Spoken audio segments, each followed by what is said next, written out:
नाम पायल महावर है। मैंने ग्लोबल वार्मिंग का मॉडल तैयार किया है। इसमें मैंने 3 स्थितियों में बताया है कि ग्लोबल वार्मिंग कैसे बढ़ रहा है। जैसा कि आप जानते हैं, ये प्राचीन काल की स्थिति है, जो इसमें ग्लोबल वार्मिंग से पूर्व की स्थिति बताई गई है।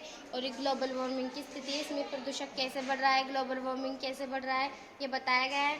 और इसमें हम ग्लोबल वार्मिंग से कैसे निपटारा पा सकते हैं और किन किन उपाय को कर सकते हैं, ये सब बताया गया है।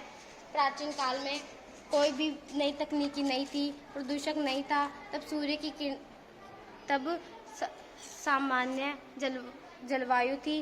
तब सूर्य की किरणें पृथ्वी पर आती थी, पृथ्वी का कुछ भाग अवशोषित कर लेती थी और पुनः वायुमंडल में लौट जाती थी।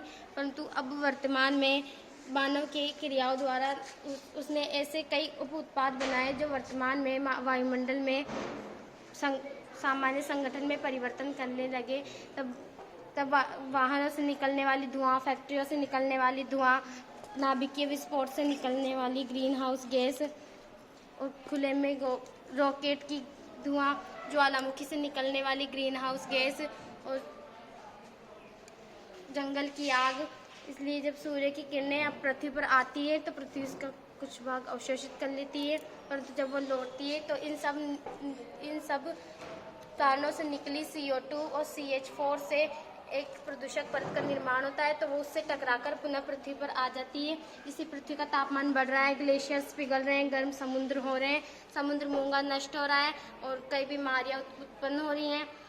इसलिए अब वर्तमान में परंतु अब हम किस तरह इसका उपाय कर सकते हैं, ये मैंने तीसरे मॉडल में बताया है।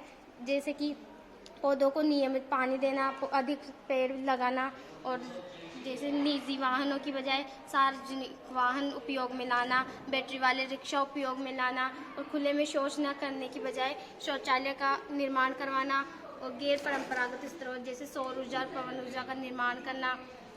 और इसमें